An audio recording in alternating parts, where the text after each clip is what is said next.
Баршаңызға сәлем, менің арнама қош келдіңіздер. Бүгін сіздермен бризольдің жасалу жолымен бөлісетін боламын. Ол үшін менің видеомды соңына дейін қарап, лайк, комментарий қалдыруды ұмытпаңыздар. Ең алдымен картошкамызды осылай майдалап турап аламын. Тез пісу үшін осылай майдалап тураймын.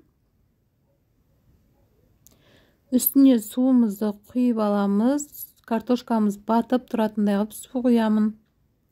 Үстіне кішкене тұз қосып жіберіп, газге қойып қоямын. 20 минутта дайын болады.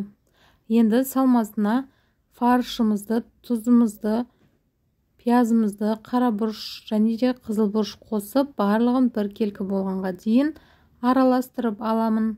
Пиязды өз қалауларыңыз бойынша қоспай-ақ қойсаңыздар да болады. Фаршымыз дайын болды. Барлығын дөңгелектеп пісіруге дайындап аламын. Достар, менің арнама өтіп, қажетті видеолар болса көрсеңіздер болады. Ұнаса лайк, комментарий қалдыруды ұмытпаңыздар. Ол мен үшін өте маңызды. Өз пікірлеріңізді комментарийге жазып кетіңіздер. Қазақша контенттің дамуына өз үлестеріңізді қоса отырыңыздар.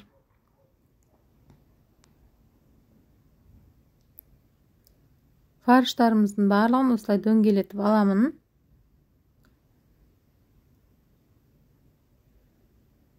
Бұны тағы бір әдісі жұмыртқаға қосып қуырсаңыздар да болады. Мен жұмыртқаның үстіне бөлек қуырып көрсетемін.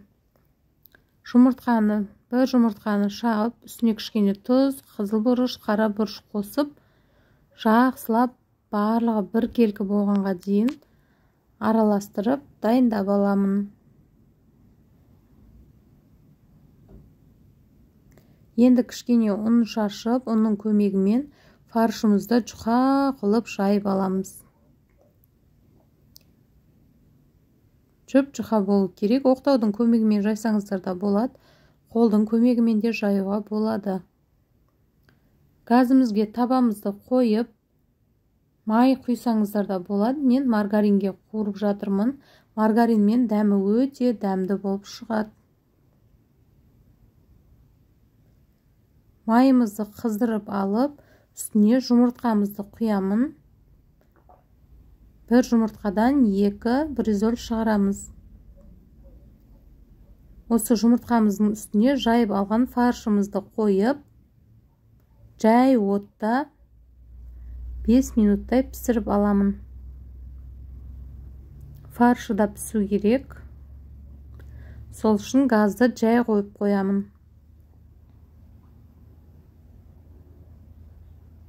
Достар, әлеуметтік желіде өз достарыңызбен де бөлісе отырыңыздар.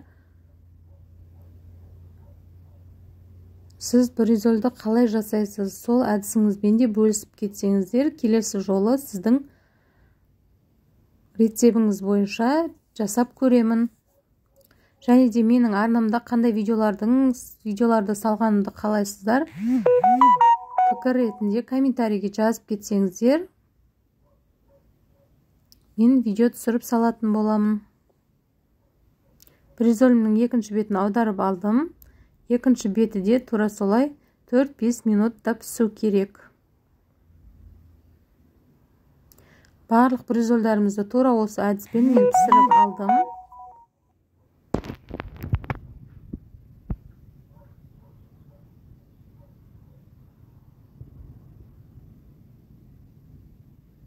Міне екі беті де қып-қызыл болып пісіп шықты. Енді картошкамыздың үстіне кішкене маргарин қосып, тұз қосып жіберіп, қара бұрыш қосып, картошкамызды езіп аламын. Міне дайын болды біздің картошкамыз, пюреміз. Қасына рис қойсаңыздар да болады. Мен де тек пюремен жасадым. Міне пюремізді осылай кесенің көмегімен форма жасап алдым. Енді фаршымыздың үстіне кішкене кетчуп пен майонезді қосып, барлығын бір келкі жағып шығамын. Жасалу жолы өте оңай, көп уақытыңызды алмайды. Жасап көрсеңіздер болады. бір порцияға 2 штуктан жасап қойдым. Міне, тамағымыз уже дайын болды. Енді үстіне әсемдік үшін кетчуп және майонезден осылай әсемдеп қойдым. Өз қалауларыңыз бойынша үстіне көкөністер сеуіп жесеңіздер де болады. Міне, бризоліміз дайын болды, достар. Менің видеомды соңына дейін қараған болсаңыздар, сіздерге алғысым шексіз. Келесі видеода кездескенше қош сау болыңыздар. Сіздермен бірге болған Сандуғаш.